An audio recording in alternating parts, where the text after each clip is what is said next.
Kini akong asawa ako gyud ning bulagan. So, pilay dagan sa istorya pag-ayo niya, nagpanukad gyud siya pag-uli silang bahay, kay bulagan niya ang asawa.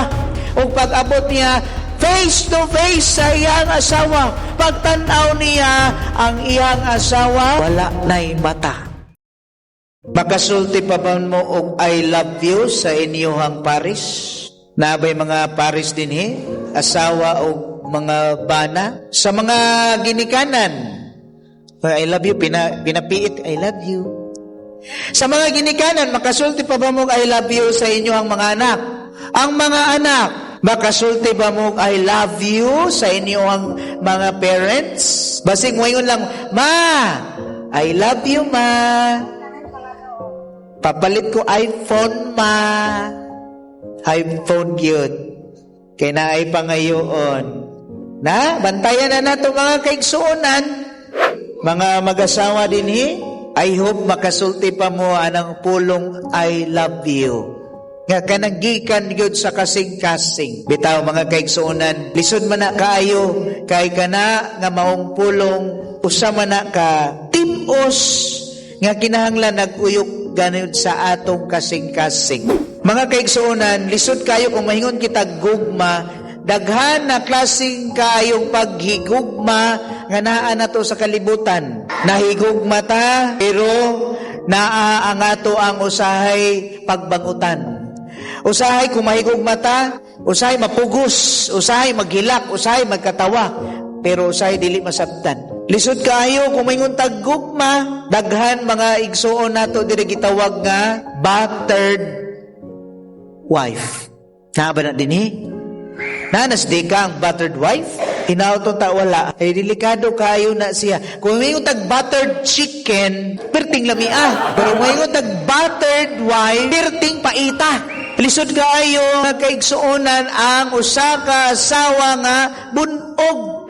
Adunay usa ka istorya sa napo katuig nga minyo. Sa ilahang kaminyoon mga kaigsuonan, sa ilang kaminyoon, kining managtiayon ang bana, hilabihan gayud ka, itawag nga, successful sa iyahang kinabuhi. Professional siya. Ayang karir, nindot kaayo.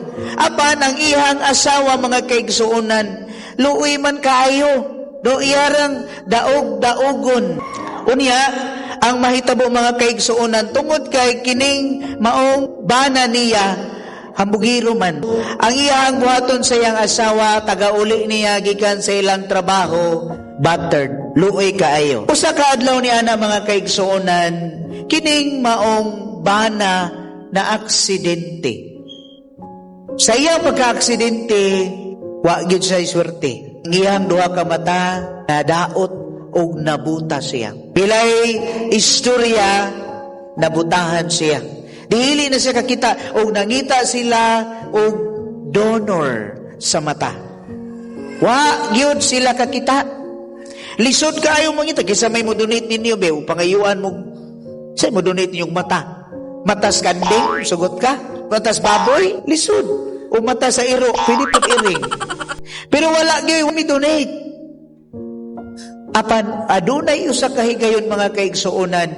Dunay niabot gitawag nga anonymous donor alang sa duha ka mata. To cut that long story short, it was a successful operation sa iyang mata. O while nagpadayon siya sa pag-ayo, wa yun may bisita ang iyang asawa kaniya. Pilting lagutan niya og ningon siya, kini akong asawa ako gyud ning bulagan. So, pilay dagan sa istorya pag-ayo niya, nagpanukad yun siya pag-uli silang bahay, kay bulagan niya ang asawa. O pag-abot niya, face to face sa iyang asawa, pagtanaw niya ang iyang asawa, wala na'y mata. Maudi ay ang anonymous donor. O ang iyang gibati, naglibog siya, nihilak siya, o nagbasol sa iyang kaugalingon, o ningon siya, ngano mang imo kining gibuhat ka nako, apan gahilak siya. O ningon ang iyang asawa, bisan og imo kung bunog kaayo ko, battered wife, aban ang akong paghigugma kanimo, hangtod gayon sa kahangturan. Kamo man nagtiayon, tanaway mo asawa? Bana, tanaway mo asawa? Makatanaw pa ba ka o makaingon ba ka o inana sad ko mahigugma nimo? Andam ko nga mo hatag sa kong kawalingon alang kanimo hangtod sa kamatayon. Pero nga naman kung ingon lang tag I love you, di man ta kasulti. Hilas kay radyo, I love you, tiguwang na ta. Ano mang di ka kasulti, di ba? Mga batanon karon, ngano dili mo kasulting straight. I love you ma, I love you pa. Salamat kaayo. Di ba kasulti, mayroon ka masulti kung nakay pangayoon. In our gospel, kung sa gisgutan, minyo, kaminyoon. Nga ang kaminyoon, nagsuka diha sa gugma sa Dios. Mga kaigsuonan, usa ka pastoral statement sa CBCP, Familiaris Consortio, iyang anibersaryo, 20 years, nag-ingon nga na ay daghan kayong nagpuyo-puyo. They are living together without the benefit of marriage. Tinoo dili. Last week, pilay gikasal na to sa kasalang bayan sa atong parokya. May balo mo, 19 o 18. Ambot lang kung nayo sa ato ha. Sa akong na-interview, wa gyoy bisang usa nga wa nag-ipon. Nag-ipon na yun silang tanan. And maunay tinuod na mahitabo karon. Aka ninyo diri, naghan ba ninyo diri nag-ipon-ipon? Ayaw kaawaw. Napabay nag-ipon-ipon?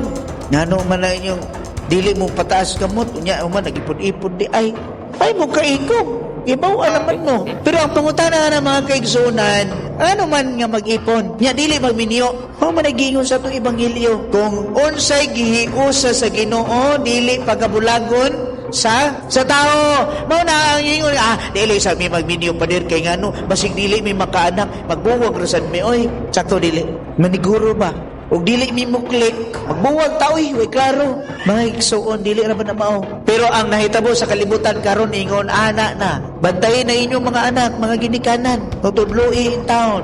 Sa ato mga pagbasa, asa nagikan si Eva? Si Eva ba to gikuha gusok gikan sa lalaki? Unya nahimo ang usa ka babae?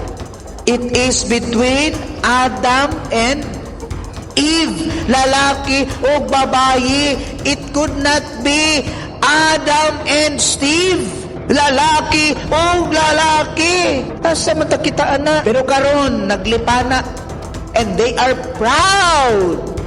Wow, di ba? Sa ato kita Pilipino, grabe kayo ang atong Kristyanismo. We are so proud. 500 years of Christianity. Pero naglabaw ang corruption. Naglabaw ang di maayong buhat. Kauwaw lang ta. Kaluoy na nato. Muna mga igsoon, balik yun ta sa pamilya. Sugod yun ta sa pamilya. Ayaw sa pagtanaw sa silingan. Arita sa atong pamilya. Tutuki. Ikaw, asawa, okay pa ba kasi mong bana?